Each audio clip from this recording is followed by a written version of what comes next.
the boundary issue is one of the main reasons why I joined the race, to be honest, because as I said, we moved here, we picked our school, we picked our home based on where we wanted our children to go to school.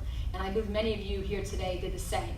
Or if you've had your children go through the schools already, you want to retire, making sure that your home is valued at what you paid for it and above. And that's why our schools are great. Our funding comes from our real estate taxes, and we need to understand that. And the one Fairfax, it was adopted by the Board of Supervisors, adopted by the school board, but in reality, it really wasn't discussed with the community. And I believe that our schools are quite diverse. If you go into any of our schools, the diversity is amazing. I was speaking to the principal in O'Day. They speak 42 languages are represented in their schools. You can't tell me that Fairfax County is not diverse. I am against taking children from one school based on their race, and how much money their parents have in their bank account, and moving them for that sole reason.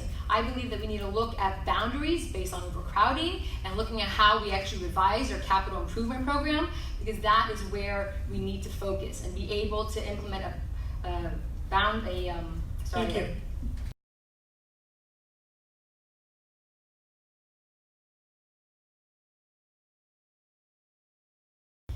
Thank you. I would like to clarify, though, the amendment that is being proposed is not due to a forecasting error. They have been overcrowded at McLean for years, and the current board has had full control. There's a 10-2. They could have had McLean a part of the CIP, and they chose not to. They actually brought it up, I believe, in January, and it did not pass. And now, miraculously, right before the election, let's try and save McLean, which is not even a solution, by the way, because guess who's the only person who's spoken to the principal at McLean? I called her yesterday and said, hey, what do you think about this proposal? She goes, you're the first person to call me. Dr. Brayband's office hasn't called me. None of the school board members have called me, and neither have any of the other people running for school board to ask me if this is what should be done for my school, that I'm responsible for these kids. So I think it's really important that we clarify this is not a forecasting issue. This is a negligence of the board that McLean is in the position that it is. And I really, thank you.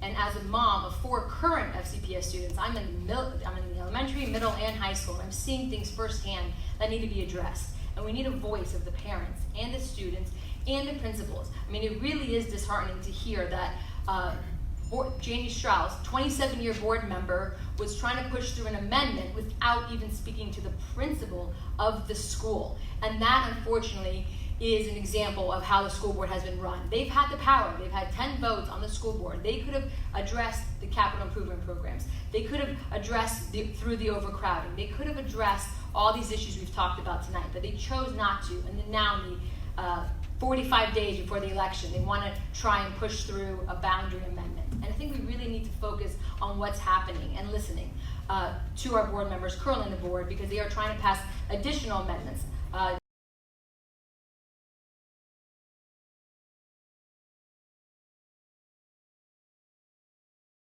I agree with Vincent that we do not need to hire consultants. Who knows our community better than the people who live here? I think what we should be doing is actually inviting the community in and having discussions with them regarding boundaries, not hiring an outside consulting firm to tell the school board what they want to hear. And that's the biggest problem here. And by the way, from what I understand, that the school district ran with putting out an RFP, and that was not the directive of the school board. The school board had requested for information regarding costs and exactly how the process would be handled, but instead they ran with an RFP process to take the heat off them and to try and blame somebody else for our redistricting. We need to make sure that you elect the right school board members that are willing to stand up and make sure that our community keeps our community schools and makes every school great. We don't need some outside consultant to tell us what to do with our schools. We have the resources and the knowledge within our school district, and we have a heck of a hefty school district with employees that get paid a lot of money that need to be able to do their job and bring us accurate data and also information by reaching out to the community.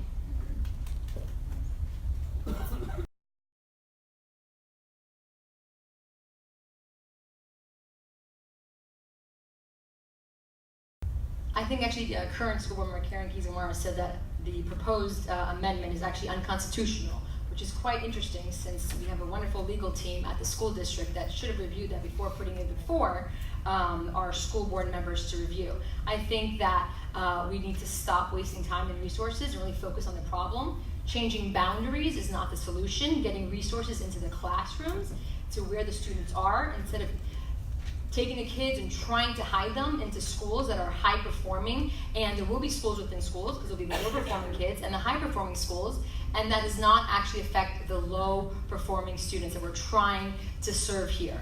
I think that we really need to be upfront and say, hey, where are our issues? And let's start getting the resources to the schools that need them. I've been going around meeting with principals, with parents, and with teachers, and what they say is, I love my school. I have not met one parent or student that has told me, get me out of here.